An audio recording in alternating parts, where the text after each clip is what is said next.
Hi guys, this is Dr. Z, and today I want to invite you to reflect on how you're approaching your worries, fears, and anxieties. When we get anxious, there are two things that we do. One, we tend to avoid what is triggering to us. We avoid a triggering situation, a triggering place, a triggering activity, a triggering object, a triggering person. Or number two, we tend to respond to that situation with rigid or ineffective behaviors. You may try to replace your uncomfortable feelings with positive ones. You may try to stop thinking about a particular image. So the way to address our fears is by practicing what we call values-based exposures. The idea is that when you're practicing a values-based exposure, in the service of your values, you take action by approaching people, places, situations, objects, activities, and events that are narrowing your life. But you also learn, in the service of your values, to expose yourself to all those uncomfortable feelings, sensations, thoughts, and images, memories that are happening under your skin.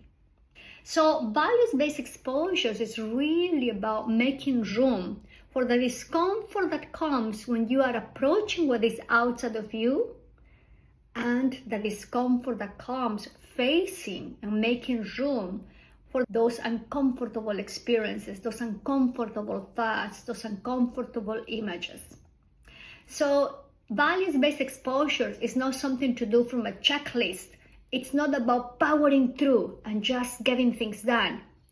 A values-based exposure is about slowing down and checking, am I making room for what I feel and what I need to sense and the thought that pops up in my mind right now?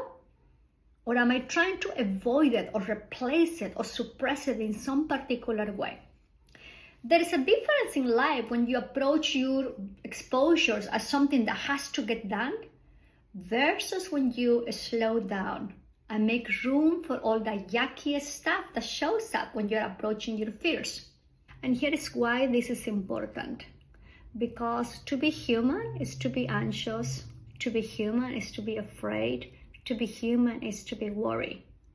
And when you learn to approach those experiences as scary as they are as part of your humanity, and you learn to make room for them, you give yourself a chance to be the person you want to be and build a life that you're proud of.